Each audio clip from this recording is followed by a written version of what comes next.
Bray Wyatt is an interesting character. He's very charismatic, has an enigmatic persona, and is more than adequate in the ring. Despite being a heel, lots of fans seem to flock to him and the Wyatt family, though many do complain about his rather poor booking over the last little while. Now, even though he isn't really one to stir up trouble outside the ring, here are 5 things WWE want you to forget about Bray Wyatt. Here's one we should all know. The Bray Wyatt character came after the mediocre, failed Husky Harris persona. The same man who plays Bray played Husky Harris, and the two characters couldn't be any more different. He worked a country boy gimmick in NXT Season 2 and made it onto the main roster as part of the Nexus, though it was a complete flop. The gimmick just wasn't good. There's nothing really unique about it, and many found it bland and boring. Given how bad the Husky Harris character did on both the main roster and even NXT, I'm sure WWE does not want you to remember it.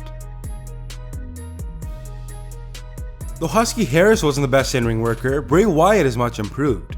He lost weight, got in better ring shape, and is much more entertaining to watch in the ring now. Despite all that though, Bray Wyatt was awarded Wrestling Observer's Worst Work Match Award in 2014 for his Extreme Rules match against John Cena. The ending of the match was absolutely terrible, as it had Cena being scared into retreat by a child, allowing Wyatt to escape the steel cage for the win. In the end, this angle was pointless as Cena picked up a second clean victory later that year. Now, regardless if this was an issue on creative's end or not, this award is not something to be proud of. Ever wonder where the Bray Wyatt gimmick came from? Contrary to popular belief, it actually isn't based off The Undertaker.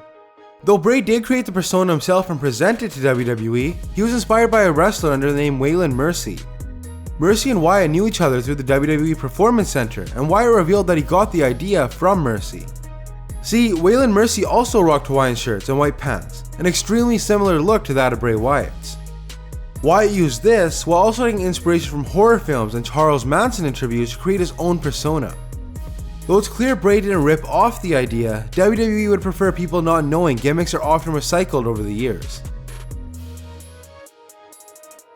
One of the more disturbing segments of the PG era, CM Punk along with several members of the new Nexus lashed Husky Harris's back with leather belts as part of an initiation process. No, this wasn't fake to my knowledge, as the sounds and marks on his back looked very real. You can probably find the clip on YouTube and judge for yourself, but even if it isn't real, the segment was extremely uncomfortable. Harris's willingness to accept the lashing is also totally out of line with his current gimmick, and that combined with the fact the segment was very disturbing makes this something WWE definitely wants you to forget.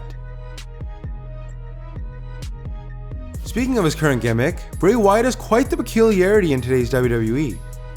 He is openly dark and sadistic, and never seems to back down from a fight, unlike the trend of cowardly heels on today's roster. Wyatt doesn't hide the fact he is downright evil and wants to hurt people. Hell, he's even called the Eater of Worlds and regularly tells people to follow the buzzards. Believe it or not, Bray was even more evil back in FCW. He made his debut there with Eli Cottonwood at his side and cut a great promo where he showed off just how sadistic he was. He says his mean old daddy was killed after his boat caught on fire. He then says something along the lines of, "I'm gonna watch my opponents burn alive, just like my daddy."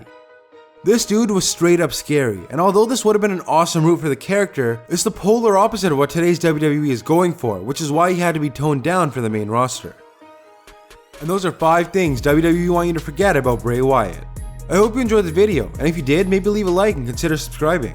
Also, be sure to follow Wrestling Hub on Twitter to stay up to date with news and videos. As always, thanks for watching.